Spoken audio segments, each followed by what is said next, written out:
नमस्कार, मैं हूं राणा यशवंत और आप देख रहे हैं इन खबर।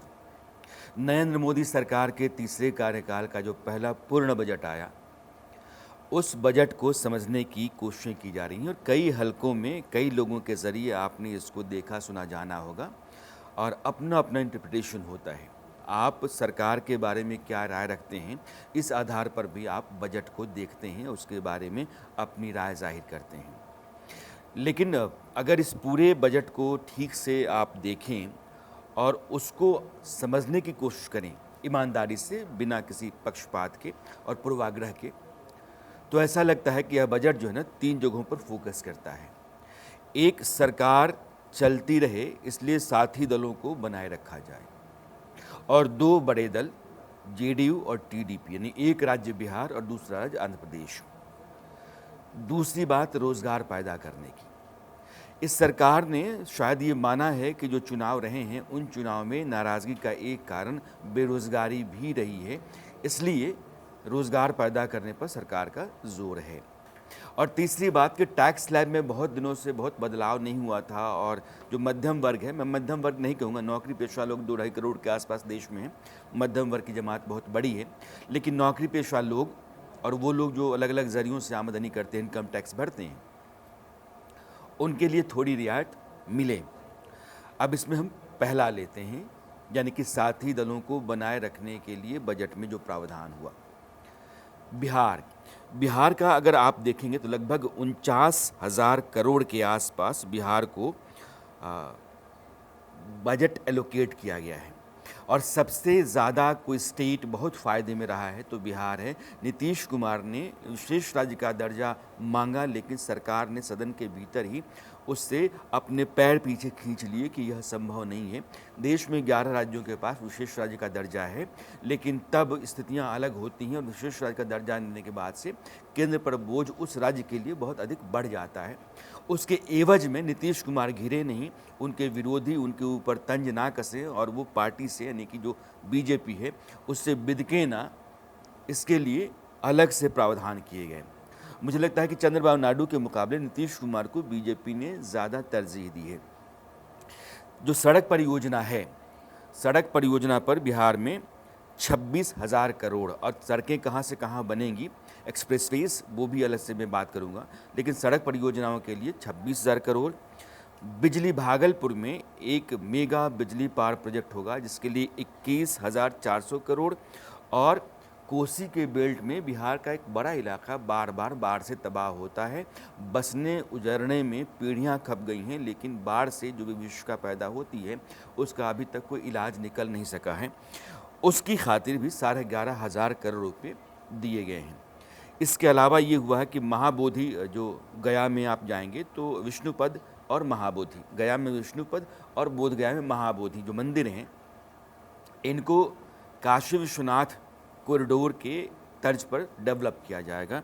इसके अलावा नालंदा और उसके आसपास राजगीर के आसपास का जो पूरा इलाका है, ये टूरिस्ट स्पॉट के तौर पर डेवलप किया जाएगा। और बिहार में मेडिकल कॉलेजेस और एयरपोर्ट्स, इनकी तादाद बढ़ाई जाएगी। कुल मिला के देखें तो बिहार को जो पैसा गया है उससे ऐसा लगता है कि बिहार की तस्वीर बहुत बदल जाएगी और नीतीश कुमार ने अपने समर्थन के एवज में मोदी सरकार से मनमाफिक तरीके से पैसा लिया है। यह बात मानी भी जा सकती है, लेकिन अब साल भर के भीतर जो प्रावधान है उन प्रावधानों के आधार पर राज्य को पैसे एलोकेट होते हैं। नीतीश कुमार ने अपने हिस्से में जितना एलोकेशन किया है, मुझे लगता है कि बाकी राज्यों को आप देखें तो उसके मुकाबले बहुत अधिक है और उन्होंने, मुझे लगता है कि इसका फ़ायदा उठाया है। अब जो रोड्स हैं या एक्सप्रेसवेज हैं, जैसे एक एक्सप्रेसवे है पटना से पूर्णिया का, और दूसरा है बक्सर से भागलपुर, और तीसरा जो है दरभंगा से गया। तो दरभंगा से गया, बक्सर से भागलपुर और पटना से पूर्णिया, ये 3 बड़े एक्सप्रेसवेज और गंगा के ऊपर पुल भी।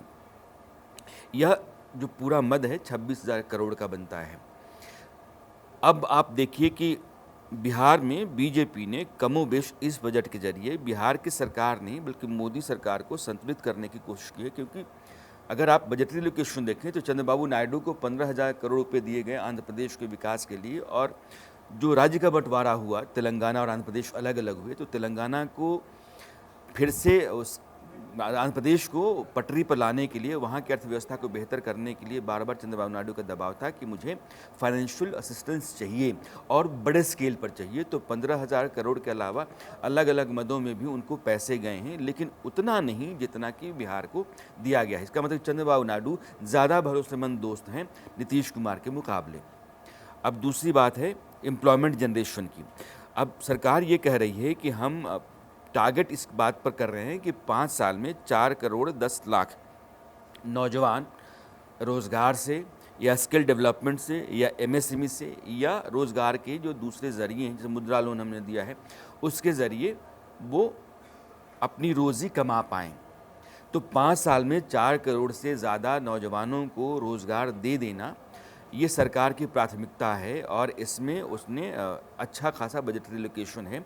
और अगर आप उस पे जाएँ कि लगभग 2 लाख करोड़ का प्रोविज़न सरकार ने किया है कि आप रोज़गार पैदा करें।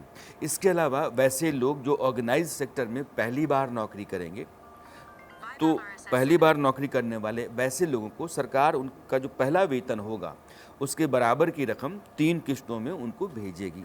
यानी कि आपको थोड़ा-सा एनकरेजमेंट है।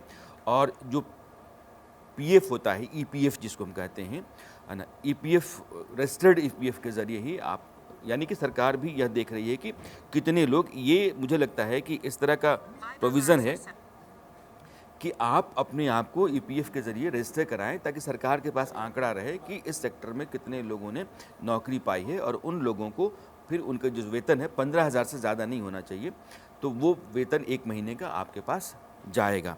तो कुल मिलाकर के आप देखें तो एम्प्लॉयमेंट को बढ़ाने के लिए सरकार ने कई तरह के प्रोविज़न्स इस बार किए हैं और अलग अलग जो नीतियां हैं या अलग अलग प्लान्स हैं, उन प्लान्स को आप एक साथ जोड़ करके देखें तो ये लगभग 5 साल में 4 करोड़ से ज़्यादा का रोज़गार पैदा करने की सरकार की अपनी तैयारी चल रही है। तीसरा टैक्स का है। टैक्स स्लैब में बहुत बदलाव हुआ नहीं, लेकिन अगर आप ठीक से देखें तो जो 3 लाख से 6 लाख का स्लैब था, उसको 3 लाख से 7 लाख सरकार ने किया है। अगर रियायत में या फ़ायदे में आप देखें तो 7,000 से लेकर के 17,500 के आसपास का फ़ायदा आदमी को हो रहा है। वैसे आप 7,75,000, चूँकि 50,000 जो स्टैंडर्ड डिडक्शन था उसको 75,000 कर दिया गया। तो आप यूँ मान लीजिए कि अगर आपका वेतन 7,75,000 रुपये साल के बनते हैं, ऐसे आप देखें तो 64,000 रुपये के आसपास महीने के, तो आपको टैक्स नहीं देना होगा। और ये एक बड़ा फ़ायदा है। और कुल मिलाकर के ये 17,000, 7,000 से लेकर 17,500 तक का फ़ायदा है। लेकिन टैक्स स्लैब जो ऊपर है 12 से 15 का, 15 से ऊपर का, उस टैक्स स्लैब में बहुत फ़र्क नहीं पड़ा है। तो जो भी फ़ायदा है वो इसी के भीतर है कि आप 15 लाख से नीचे एनुअल इनकम है आपकी, तो उसमें आपको फ़ायदा होता है। उसके ऊपर आप जाते हैं तो 30% का टैक्स डिडक्शन है और वो लगभग एक सही है। तो यह जो मिडिल क्लास जिस तरीके से अपनी बचत को सोच रहा था, क्योंकि महंगाई जिस रफ्तार से बढ़ी है, इन्फ्लेशन जैसे बढ़ा है, उस प्रोपोर्शन में लोग अपनी आमदनी बढ़ाने की कोशिश कर रहे हैं। और नौकरी पेशा आदमी की आमदनी जो है वो ऐसे किसी दीगर ज़रिए से तो होती नहीं है, तो वो सोचता है कि हमको टैक्स में डिडक्शन मिल जाए या बाकी जगहों पर अगर रियायत मिल जाती है, जैसे स्टॉक मार्केट में भी सरकार ने लोगों को इस, एक और बात मैं कहूँगा कि सरकार की कोशिश ये है कि आप जमा करने के बजाय खर्च में आएँ, ताकि लिक्विडिटी मार्केट में लगातार बनी रहे। इसलिए उस तरह की नीतियों सरकार परहेज़ करती है जिसमें आप पैसा जमा करते हैं। तो पैसा जमा करने के बजाय खर्च करने की जो नीति है उस पर है। और ये जो फ़ायदा सरकार ने इनकम टैक्स के ज़रिए दिया है, टैक्स स्लैब में थोड़ा बहुत बदलाव करके, वो इसलिए दिया है ताकि आपको इस बात का इत्मीनान रहे कि हमने आपकी सुनी है, आपकी समझी है, और आपने जो सहयोग दिया है इस बार सरकार बनाने में, उसके बदले में हमने यह आपकी खातिर एक अलग से पैकेज आपको दिया है। तो कुल मिलाकर के ये 3 स्थितियां हैं और इन तीनों स्थितियों के ज़रिए आप बजट को देख सकते हैं। ओवरऑल अगर आप कहें तो ये अच्छा बजट है, चूँकि यह जो पहला सप्लीमेंट्री बजट था, ये एक पूर्ण बजट आप कहेंगे इसको। तो अब अगले 6 महीने फिर दिसंबर से अगला बजट बनना शुरू हो जाता है। तो आने वाले 6-7 महीनों के लिए देश का जो बजट है, उसमें सरकार ने जिस तरह से प्रोविज़न रखा है, मुझे लगता है कि उसको आप सैटिस्फैक्टरी बजट कहेंगे, अच्छा बजट कहेंगे, क्योंकि ये थोड़ा-सा दूर देख रहा है। और प्रधानमंत्री से कह रहे थे कि ये नौजवानों के लिए नए रोज़गार पैदा करने का है, देश के हर तबके को आगे बढ़ाने के लिए है, और 2047 का जो विकसित भारत है, उस विकसित भारत की जो नींव तैयार करने की बात मैं कर रहा था, तो नींव तैयार करता हुआ ये बजट है। कमोबेश आप इसको इस तरीके से भी देख सकते हैं। तो कुल मिलाकर के यह बजट जो है बेहतर कहा जाएगा। पिछले कई बजट के मुकाबले ये बजट बहुत बेहतर है, लेकिन इसमें जो एक लाइन आप कह सकते हैं कि ये पहली बार बीजेपी की नरेंद्र मोदी की सरकार ने गठबंधन धर्म के तहत बजट को तैयार किया है। अभी तक बीजेपी की स्वतंत्र रूप से बहुमत के आंकड़े से आगे थी, तो उसके बजट में ज़्यादा कड़े फैसले हुआ करते थे, लेकिन इस बार उसने संतुलन समन्वय का फैसला किया है, और उसके ज़रिए उसने कई चीज़ें साधने की कोशिश की है। रोज़गार के मोर्चे पर सरकार की इमेज ठीक हो, सरकार अपने साथी दलों को लेकर के आगे बढ़े, बहुमत का आंकड़ा उसके पास बना रहे, और जो नौकरी पेशा लोग हैं, जो इनकम टैक्स रिटर्न भरते हैं, उनको भी सरकार को लेकर के शिकायतें ना हों। तो कुल मिलाकर के बजट 10 में 8 नंबर के लिए तो है ही।